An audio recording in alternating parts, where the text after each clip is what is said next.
Gold hub తాకట్టులో ఉన్న బంగారాన్ని విడిపించి కొనబడును. అదే రోజు ఆన్లైన్ ధరకు కొని డబ్బులు ఇవ్వబడును. నమస్తే, వెల్కమ్ టు మనం టీవీ.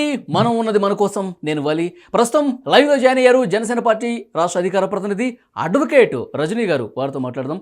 రజనీ గారు నమస్తే అండి. నమస్తే అండి. రజనీ గారు, BRS MLC Kalvakuntla Kavitha arrest అయ్యారు.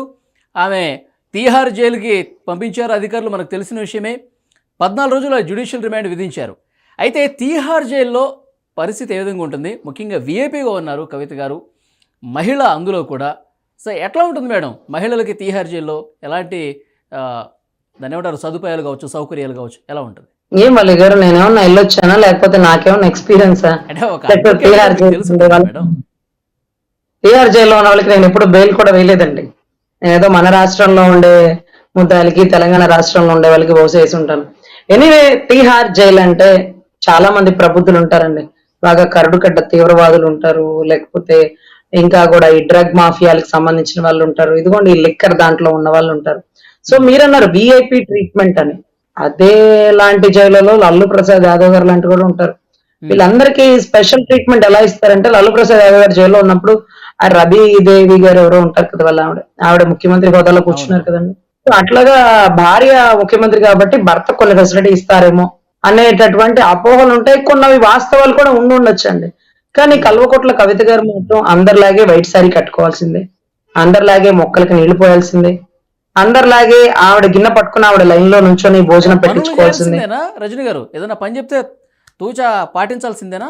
Yes sir, exactly sir. దానికి ఒక పదవి ఉంటుందండి, ఒక ముఖ్యమంత్రి. ఇంకొకటి చాలా క్యాడర్ ఉంటుందండి. వీళ్ళకి ఆ స్థాయి కాదండి. వీళ్ళు వచ్చిన కేసులు కూడా ఏమైనా ఎలిగేషన్స్ కూడా కాదండి, వీళ్ళు ముద్దాయిలే. ఫిక్స్ అయిపోయింది, దాంట్లో ఎటువంటి డౌట్ లేదు కదా. జరుగుతా ఉంది కొన ఊపిరితో.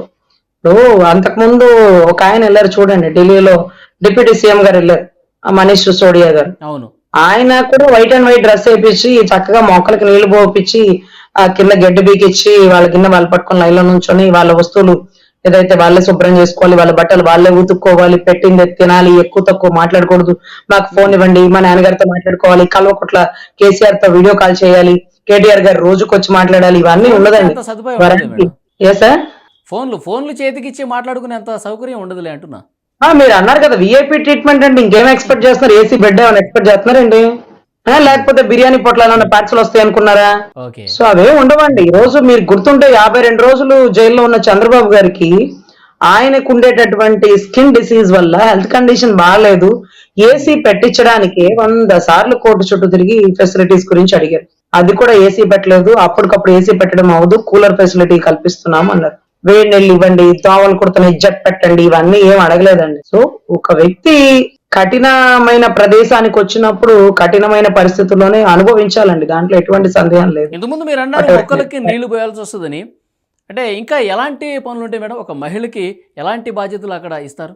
ఎక్కువగా బరువులే మోయక్కర్లేదండి. చక్కగా మహిళ కదా, చక్కగా వంట చేస్తారు కాబట్టి కొంతమంది కూరగాయలు కట్ చేస్తారు, కొంతమంది గిన్నెలు కడుగుతారు, వాళ్ళ వంటలు వాళ్ళే వండుకోవాలి.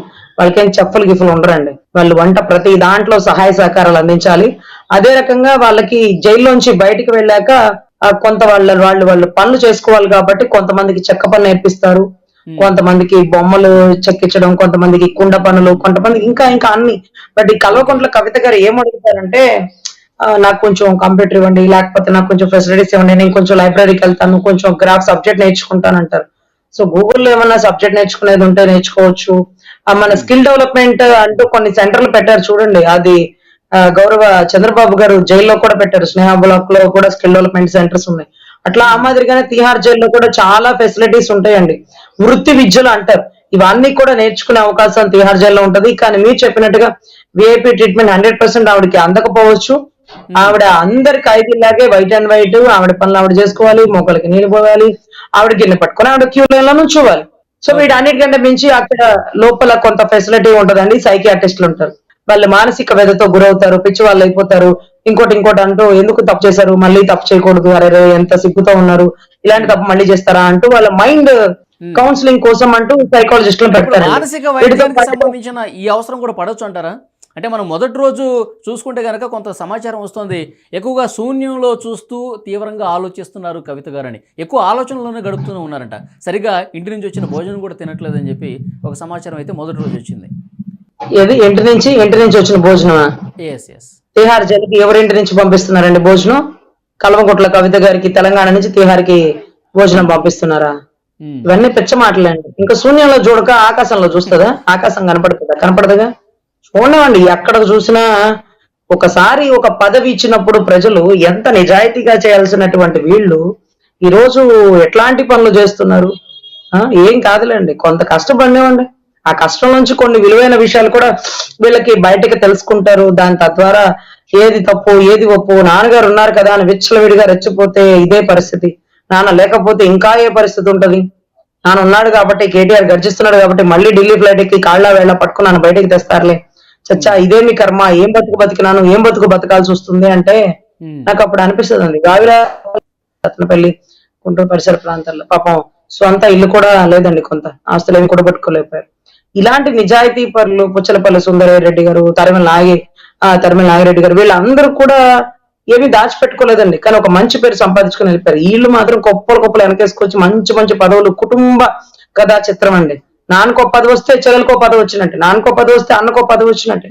ఆ పదవిని అడ్డం పెట్టుకుని పని చేయండి అయ్యా అంటే పదవిని అడ్డం పెట్టుకుని డబ్బులు వెనకాలేసేసుకుని ఇలాంటి స్కీములు ఇస్తే ఊరుకుంటారు. విఐపి కేటగిరీలో ఎమ్మెల్సీ కవిత ఉన్నారు, వాళ్ళ తండ్రి మాజీ ముఖ్యమంత్రి, ఈమె ఎమ్మెల్సీగా ఉన్నారు. సో భద్రతకు సంబంధించి ఏంటి, ఎలాంటి ప్రత్యేక చర్యలు ఉంటాయి మేడం?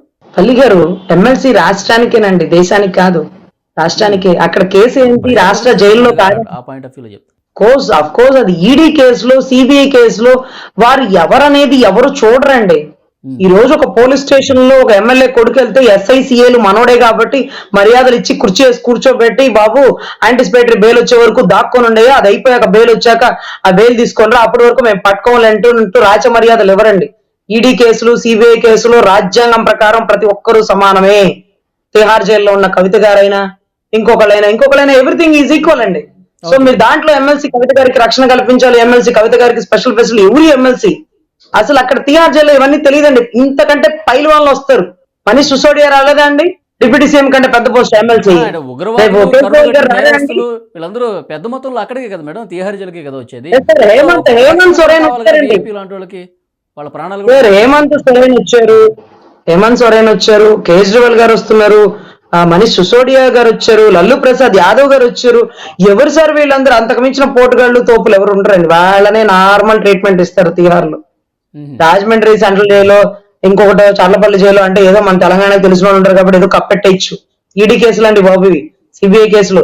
మీరు లక్షల కోట్లు డబ్బులు ఇచ్చినా వాళ్ళు పక్కకు పోరు. వాళ్ళు నిజాయితీగా ట్రాన్స్పరెంట్ గా చట్టం తన పని తను చేసుకుంటూ వెళ్ళిపోతుంది. సో ఖచ్చితంగా ఇవాళ కాకపోతే రేపైనా మా రాష్ట్రంలో ఉండే ప్రభుత్వాలకు కూడా పిలుపు వస్తుందన్న వార్త తెలుస్తుందండి. బెయిల్ క్యాన్సిల్ అయ్యే అవకాశం ఉందంటే మా వాళ్ళు కూడా అక్కడికే వస్తారులేండి. సో ఖచ్చితంగా ఇటువంటి విషయాల్లో మీరు తిహార్లో ఏం జరుగుతుంది, కవిత గారు ఎలా ఉంటారు, బాగానే ఉంటారులేండి, ఉండనివ్వండి. రాష్ట్రంలో తెలంగాణ కేసులో బెయిల్ వచ్చే అవకాశం ఏ మేరకు ఉందండి? ఏప్రిల్ 1న తన కుమారుడికి పరీక్షలు ఉన్న నేపథ్యంలో మధ్యంతర బెయిల్కి అప్లై చేశారు, వచ్చే అవకాశం ఉందా?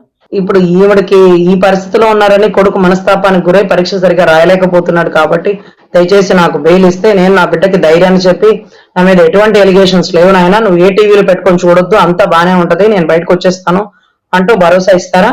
సో చూడండి, ఇవి మేము కూడా బెయిల్ చేసే వాళ్ళమేనండి. బాగున్న కూడా హాస్పిటల్ బెడ్ లో పెట్టేసి ఇదిగోండి తండ్రి గారు కొన ఊపిరితో ఉన్నారు జడ్జి గారు, దయచేసి బెయిల్ ఇవ్వండి అని అడుగుతాం. భార్య గారు లేని పురుటిని పెట్టి డెలివరీ నిమిత్తం అంటాం. ఇంకోటి 100 అబద్ధాలు చెప్తారండి, ఒక పెళ్లికి 100 అబద్ధాలు చెప్పినట్టుగా. సో కొన్ని నిజాలు కూడా ఉండొచ్చు. బహుశా దీన్ని కన్సిడర్ చేస్తారా? ఇట్లాంటి చిన్న చిన్న విషయాలకి తిహార్ జైలు నుంచి బెయిల్ ఇచ్చేస్తారా అంటే అది అంత తేలిగ్గా అవుదేమోనండి. కానీ అడ్వకేట్లు ప్రభుత్వాలు కదండి. యాక్చువల్గా ఏదన్నా హెల్ప్ ఇవ్వచ్చు, కానీ చంద్రబాబు గారి విషయంలో జరిగినట్టు ఇలాంటి విషయాల్లో రాకపోవచ్చేమో అంటున్నారు. ఇవి చిన్న సాకులండి, కుంటి సాకులు అంటారు వీటిని. వీటికి చెప్పే బెయిల్ ఉండదండి. ఒకవేళ వాళ్ళ తండ్రి గారు స్వర్గస్థులైన ఆఖరి చూపులకో కూడా పోనివ్వరండి. చితాభస్మం దగ్గరికి, ఆ కాల్పుడు దగ్గరికి పోలీసు వారు దగ్గర పట్టుకొని తీసుకొస్తారండి. అది కూడా ఈవిడికి ఆయన చనిపోయారని తెలవగానే ఈవిడికి బెయిల్ వేసి 2-3 రోజులు ఆ బెయిల్ ఆర్గ్యుమెంట్ వచ్చి అర్జెన్సీ బెయిల్ మెన్షన్ చేసుకుని ఆవిడ అక్కడి నుంచి ప్రయాణం చేసి 2-3 రోజులు పడతారు. సో అప్పుడు ఏసీ బాక్స్ లో పెడతారు. అంతేగాని మా కొడుకు ఎగ్జామ్స్ ఉన్నాయి, మా ఆయన గారికి బాగాలేదు, ఇవన్నీ అవ్వండి. కానీ ఏంటో మా రాష్ట్రంలో అయినాయండి బాబు. మా రాష్ట్రంలో అసలు తల్లి గారికి బాగాలేదనగానే విశ్వభారతి హాస్పిటల్ నుంచి ఆయనకి బెయిల్ ఇవ్వడం జరిగేసింది. ఈ రోజుకి అదే బెయిల్ మీద కంటిన్యూ అవుతున్నారు. మరి సిబిఐ ఈడీ వాళ్ళ మీద పెట్టుకున్న నమ్మకాలని కాపాడుకుంటారా, లేకపోతే ఇలాంటి చిన్న చిన్న విషయాలకి నమ్మకాన్ని కోల్పోతారా, లేకపోతే కేసీఆర్ గారికి మళ్ళీ మోకాళ్ళ నొప్పి వచ్చింది, హాస్పిటల్ అడ్మిట్ అయింది, మా నాన్నగారు బాగాలేదని కుంగిపోయారు, మా నాన్నగారి కోసం నాకు బెయిల్ ఇవ్వండి, నేను బయటికి వెళ్ళి మా నాన్నగారిని ఓదార్చాలంటారా, ఏది మన అవినాష్ రెడ్డి అన్నలాగా? సరే చూద్దామండి. ఎనీవే న్యాయస్థానం మీద అంటే కొంత ఇప్పుడు నమ్మకం ఉన్న ఉంది. సమాచారం ప్రకారం కవిత గారికి బెయిల్ వచ్చే ఛాన్సే లేదు, ఆమె బయటకు వచ్చే అవకాశమే లేదు అంటారు ఫైనల్ గా, అంతేనా మేడం? ఇప్పటికిప్పుడు అవదండి. ఇప్పటికిప్పుడు ఆ కేసులో ఆమెని జైల్లో పెట్టింది కొంత ఎంక్వైరీ చేసుకుంటారండి.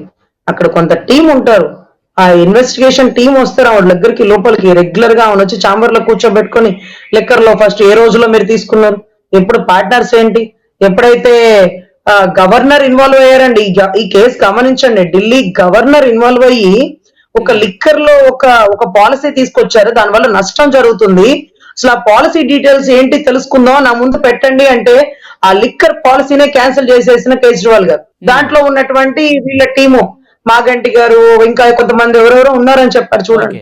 సో వీళ్ళందరూ కూడా తీగ లాగితే కదిలిన డొంక అండి. ఈవెన్ లాగితే ఇంకెవరెవరు కదులుతారో కూడా ఈవెన్ ఎంక్వైరీ చేసేసుకోవాలి. ఈవెన్ రేపెల్లుండి బెయిల్ ఇచ్చి మళ్ళీ సండే వచ్చి పొద్దునొచ్చి సాయంత్రం వరకు ఇవన్నీ కుదరవండి. సో ఈవెన్ కదిలిస్తే ఈవిడ చిన్న చేప, పెద్ద పెద్ద సొరలు ఉన్నాయి వెనకాల, వాటన్నిటిని కూడా లాక్కొస్తారు. యా, ఇక 3 రోజుల్లో ఏప్రిల్ 1కి మధ్యంతర బెయిల్ మీద వాదనలు జరిగే అవకాశం కనిపిస్తోంది. సో చూద్దాం ఏం జరుగుతుందో. Thank you very much Rajani garu. నమస్తే అండి.